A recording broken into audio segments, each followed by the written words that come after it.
Vamos a saludar a Gabriel Villalba, es analista político y nos acompaña a través del Zoom para poder hablar principalmente de esto que ha ocurrido desde el pasado día viernes, en el que sale en libertad Luis Fernando Camacho, Marco Antonio Pumari y por supuesto las repercusiones que ha tenido esto en nuestro país. Gabriel, gracias por acompañarnos esta noche, bienvenido. ¿Cuál es la lectura, por favor, que da con relación a la justicia en nuestro país y estas últimas decisiones que se han tomado? Bienvenido.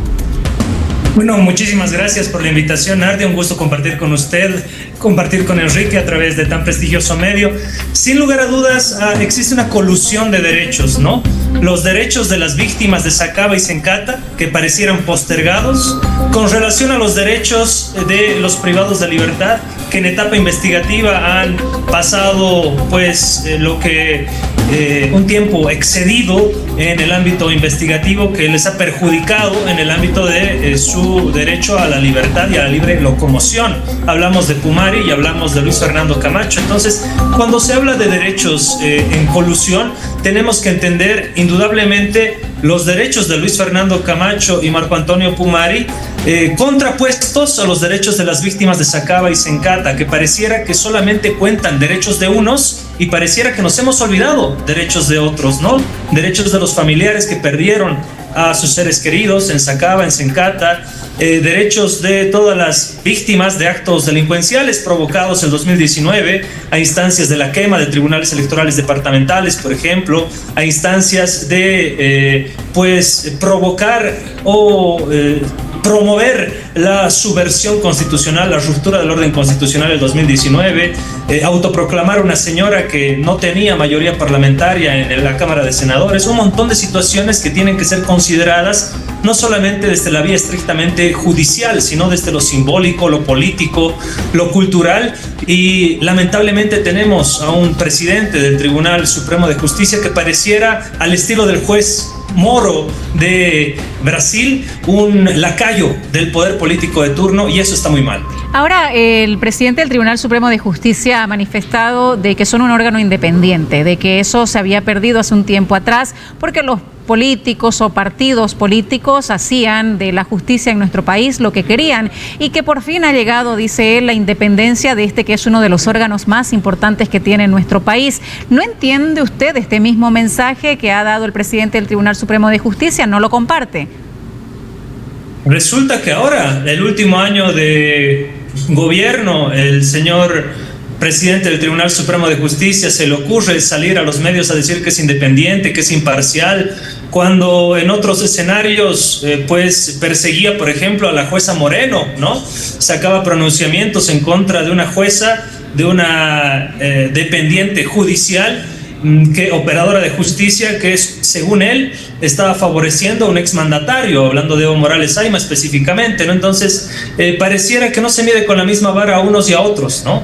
Y en ese aspecto el presidente del Tribunal Supremo de Justicia, pues más que ser una figura política, tiene que ser una alta figura del ámbito estrictamente judicial. No puede cambiar la toga por las banderas políticas, y eso es lo que está haciendo, abrazándose con Luis Fernando Camacho, declarándose hijo predilecto de Warnes y otras, perdón, de Montero, si no estoy mal, sí. Y aspectos que creo yo hacen a la militancia y al activismo político por sobre un órgano que debiera ser independiente y por ende en ningún momento debiera pedir revisar las sentencias o condenas de determinados personajes políticos, ¿no? Es un análisis desde el punto de vista también de esa división que debiera existir conforme el artículo 12 de nuestra Constitución. Perfecto. De independencia de poderes, sin embargo, no existe, ¿no? Gabriel, por favor, ¿qué ha pasado entonces con la justicia en nuestro país? ¿Usted considera que estas decisiones últimas corresponden a la pasada elección, el 17 de agosto en Bolivia, o tiene de pronto otras raíces para que se hubiese desencadenado en la libertad de estas personas que, por supuesto, tienen miradas distintas? Hay quienes dicen que al fin se está haciendo justicia y hay otros que dicen que la justicia ahora está politizada. ¿Qué cree usted que fue el origen que llevó a estas libertades? Indudablemente las elecciones, ¿no? Los resultados electorales y un gobierno nacional de Luis Arce Catacora y David Choquehuanca que está de salida. Entonces, cuando tú tienes un gobierno de salida y un periodo de actores políticos que van a tomar próximamente las riendas del país, surgen esta clase de demonios, esta clase de fantasmas, si quieres, que se tratan de amigar, o aquí en el occidente decimos yunquear, ¿cómo se podría decir en el oriente? Congraciar con el poder entrante, y en función a eso, sus determinaciones judiciales, ¿no?